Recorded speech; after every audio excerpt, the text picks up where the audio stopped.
Hey, what's up, guys? It's Jason with RC Off-Road Racing, and we finally got the kit done. So um, I'm gonna go over the build with you guys and show you. I've got the body painted and everything. So I've still got a couple things I'm waiting on. I'm waiting on the receiver, so I haven't even cut it on. I'm waiting on the battery, and I am waiting on a couple other things. So I got some Yeah Racing. Uh, 17 millimeter wheel hubs, caps, or whatever, and I got some wing buttons to kind of match with the body. So, all right, guys, I'm gonna turn the camera around. We're gonna check this thing out. I also got my old Serpent SRX8 Evo and my Mugen around just because I want to show some comparisons. Definitely learned a lot building a new kit. This is my first new kit build. I've definitely had many, RC cars, kit scale, or high quality kits, but I've always gotten them secondhand. So this is my first one that I built, and like I said, I kind of learned a lot about just how they go together and just the geometry of the car and everything like that. So we're gonna go over some of that. We're gonna go over some of the changes of the SRX8 Evo electric buggy to the new one, the Pro. Now, I do hear that they have a newer one coming pretty soon. I'm not real sure, but my inside sources telling me it won't be too much longer. So, all right, guys. So let's get the camera turned around and take a look.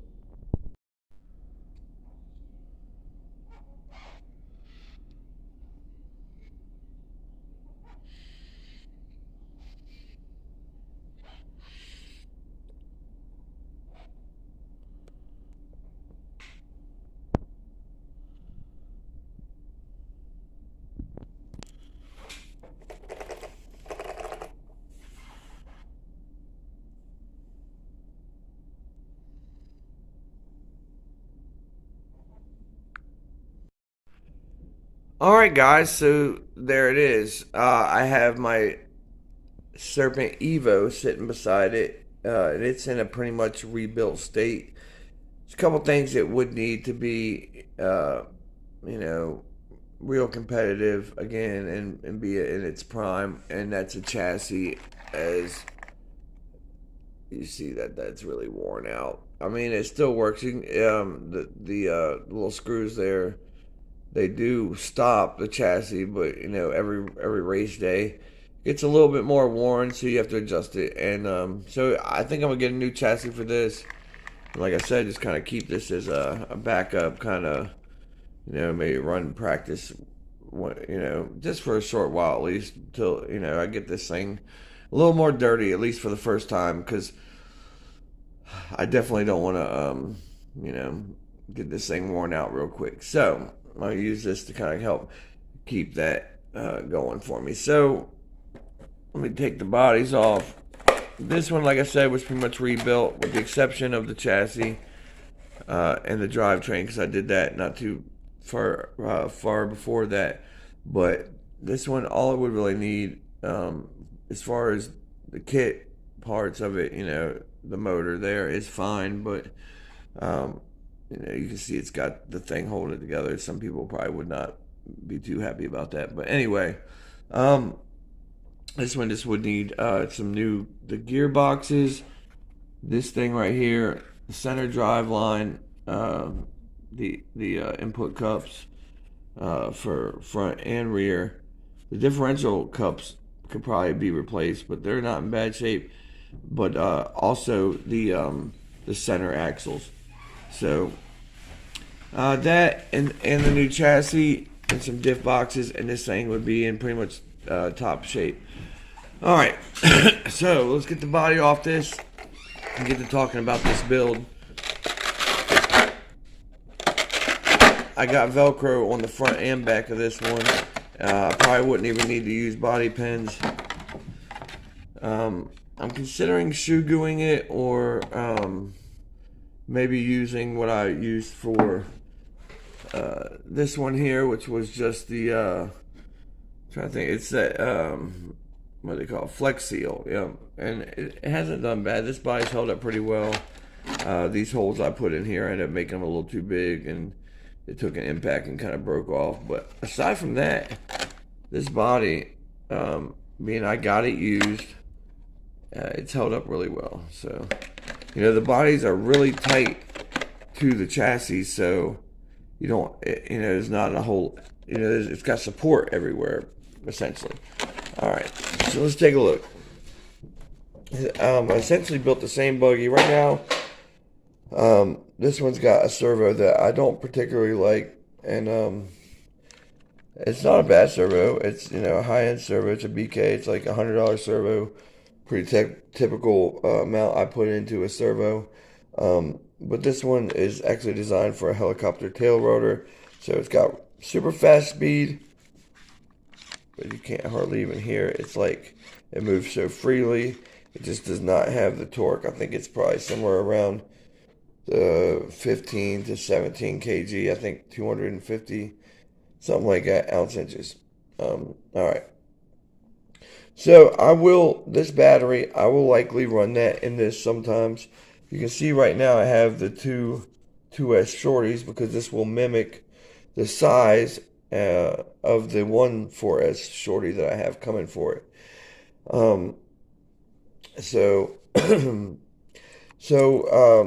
You know, I wanted to go ahead. I went ahead and put that in so I get the ride height set up, which I haven't done that yet, but I got the battery in. I'm about to do that now.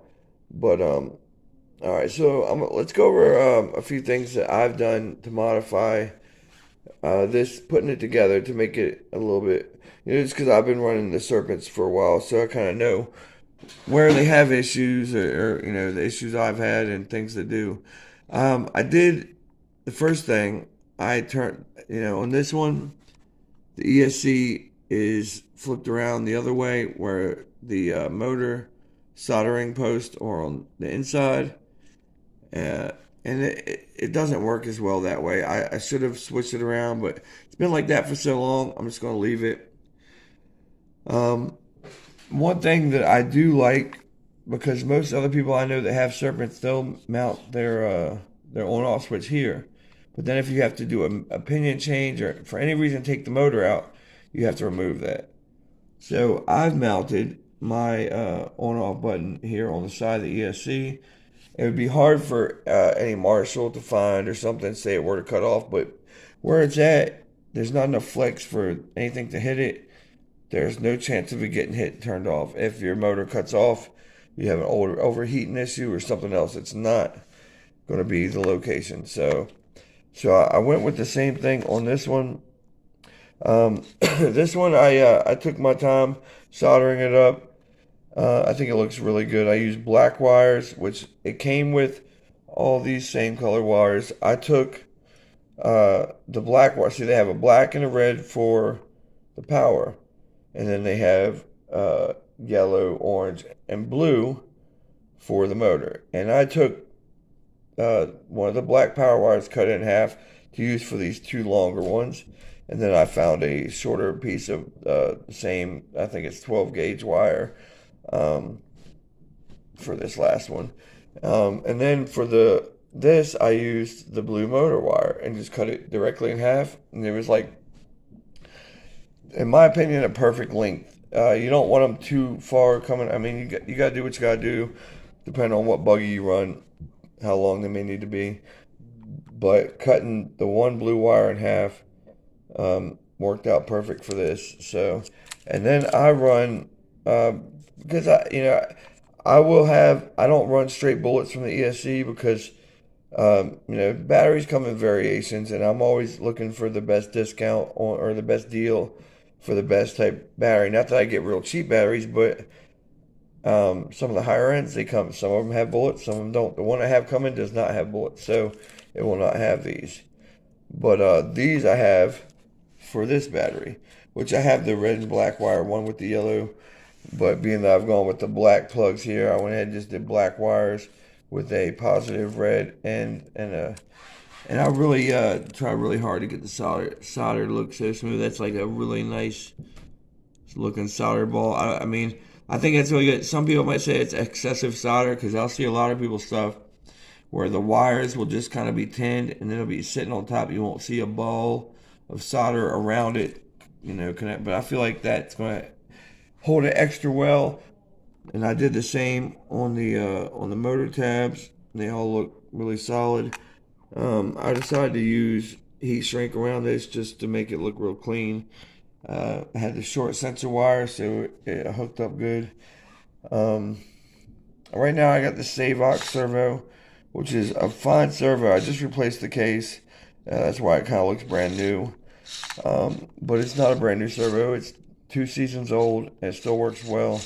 Not an issue, but I do have a new AGF servo on the way, the 729, which it has like 400 ounce-inches of torque and about 0.8 transit time, so it will be perfect.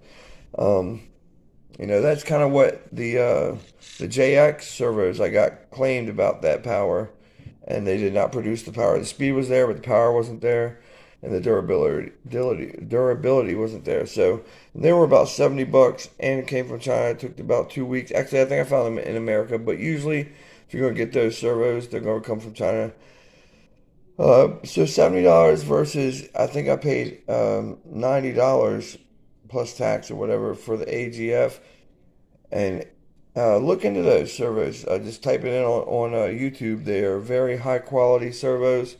They're actually the the manufacturer for Sanwa, and I believe a few different other high end servos. I think they look real similar to the Sendits, Nitro Pro, that type of thing, but I'm not sure. But I know that they are programmable servos, and they're the manufacturer for the Sanwa. So I know they're high end, and I've seen RC Review do some great reviews on them. So anyway, all right. So for the ESC, you always want to go ahead and just get this fan because you put it in there and kind of forget about it. You might want to clean it up every now and then because they do get dust on them. And I don't know if you've ever had like a house fan. When it gets dust on it, it just does not spin as fast, does not move the air as well. So, all right. So I did end up using my old servo horn because, like I said, they're $35. And the one I bought, I had to modify it so much, I just was not happy with it. So I put it on this one. But a new change from this one to this one is that it's really all the same except for the little ball in here is about 2 millimeters shorter. So the new end, I had to take the old ball end and put it in here because, put it in this one. This is the one that came, all right, this servo horn is the appropriate one for this. They have it looks pretty much just the same. It is pretty much the same, except it's a little bit wider for the, where this rod slides in it, because it connects from the top and bottom.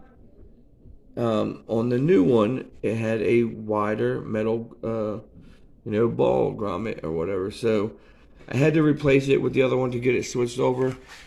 I was going to stick with this servo horn. They have the same exact length from the mount to where this arm mounts, and I think it's going to work just fine. But it's a little thin there on this one where I had to cut it up. Let's see if I can see. I mean, y'all can see that.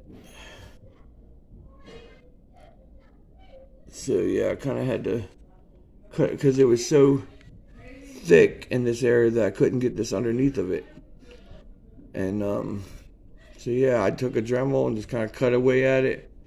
So we'll see how it works out. But all right, this one I also modified these because usually it mounts here and it'll mount at the end at the hinge pin. That always causes it to break, and you'll have one of these flipped over when you come back in after a qualifier or a main or whatever.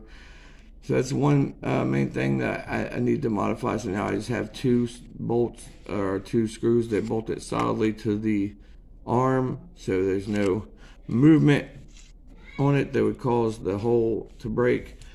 Let's see what else.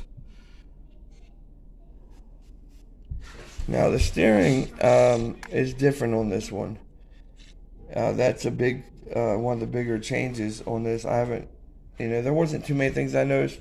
It's definitely got a higher wing. This one, it's got a lot of angle down, which I really don't like. This one, I had to put a shim in there with the angles it down rather than the flat one, which I would used to run on this one, but now I've got the shim to angle it down, turned around to kind of angle this one up. But yeah, everything went together real smooth on this thing, man. I would definitely recommend this kit to anyone. Other than the fact that they really don't have a big, local team anywhere, to be real honest.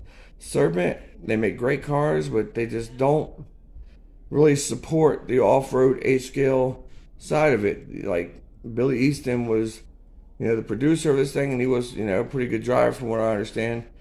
But I don't see him racing anymore. There's nobody really representing Serpent right now. And it's sad because these are some amazing vehicles. I mean, let's just take a look at this thing. It's beautiful. The layout and chassis design is very similar to the new Techno. The new Techno seems to have taken the layout and pretty much most of the design from the Serpent.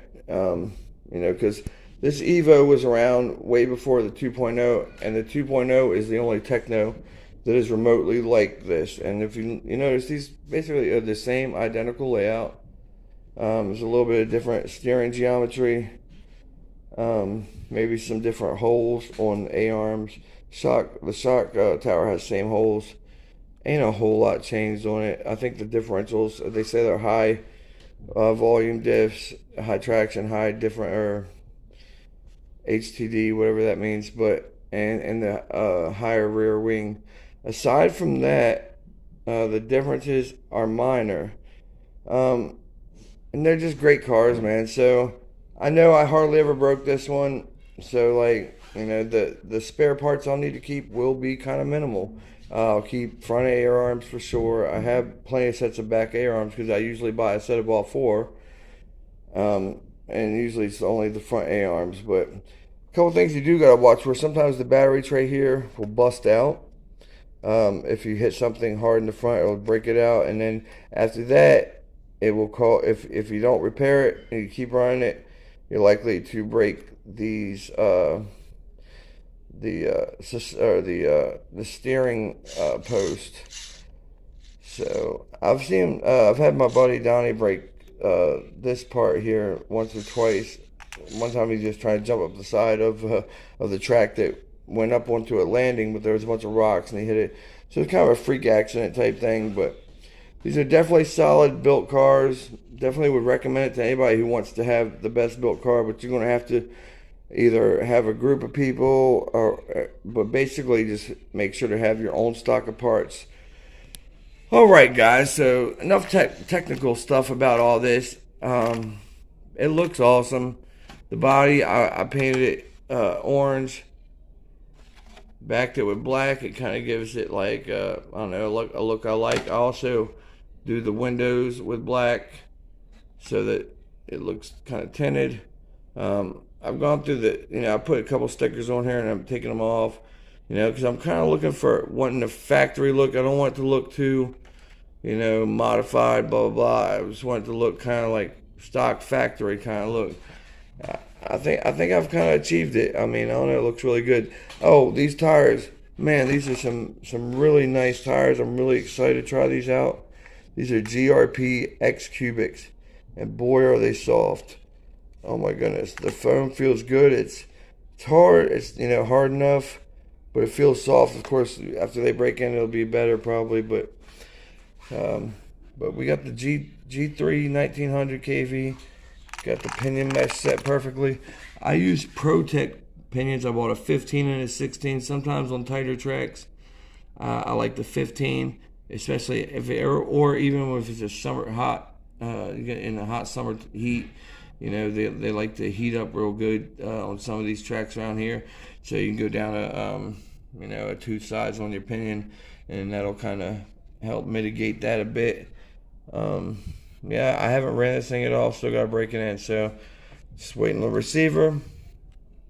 the battery I'm going to run. I won't run this till it's all completed, and I'll make another video before that. But I just wanted to update you guys and let y'all know, man, I'm really excited. I have put a lot of I did put a lot of money into this thing, man. But you know, all the guys who are at the highest level of competition and even just under, you know, there's a couple of guys that are like nearly, or you know, really high pro level around here, like not just pro for your local area, they're like pro right there almost with, you know, we got Evan Vale, it's probably one of the leading ones that he goes to a lot of local tracks. I got Cameron Saxon, he's not really a noted, like very well known pro driver, but in the area he is, and he's really fast, and just a lot of good fast guys, man. Don Elliott, you know, we got Don Baker. So it's an awesome hobby, man. And yeah, guys. So hopefully we will get to race this thing soon. I'm thinking about going to PNB. PNB going to call it. I think it's 150 at entry, man. That's just a little bit out of what I'm willing to pay, man. I think I have a better time going to pay $40, run 2 classes in one day and come home, you know, than rather than spend $300, and that's just to get entry. And last time I paid my fee, I showed up there and they had nobody. I showed up at noon, and they closed the sign up kiosk or whatever it was from 12 to 2, and they kept telling me, because I got in line to go practice, and they were like, without a pass you can't. And I'm like, you know, I paid a whole bunch of money to come here, and I'm prepaid. Luckily, it worked out okay, because I do know the people that are running it, and somebody gave me a driver's pass, and I understand they don't want people up there. But if people are paying this much money to go to a big event, they shouldn't close the registration window ever during the first day or any of the days. If they want people to show up, when people show up, they've probably driven a good distance, and they would like to be able to start to practice and, you know, get set up and get everything going. They don't want to wait till, okay, well, they'll be back at 3. Okay, great, we got 3 hours to go. They done drove, you know, 3+ hours probably. That's what it is for me to PNB. It's 3 hours, and I feel like I'm close. So, all right, guys, so that's that. This thing's going to be super badass. Excuse my language, but I just really am excited about it. Can't wait to run it. And my backup is still in good condition too. And if all else fails, we got old trusty MBX7R over here. The truggy is the next thing up to get some work. We need a new body. We're going to get to the nitro too, but, excuse me. The truggy definitely needs a new body. Needs a few other things. I need some new tires, new body. And that's pretty much it, but alright guys, thanks for watching. I might try to do a live sometime this weekend, being as there's no racing going on local to me. The Rock is racing, but that's pretty far distance. Overcast was going to have a race this weekend, but they decided not to because of the weather. Probably not so much their decision, but they just really couldn't. But alright guys, thanks for watching. Be looking for the next video when I get this thing complete, and we'll go a little more in depth about everything. So, see you guys next time. Later.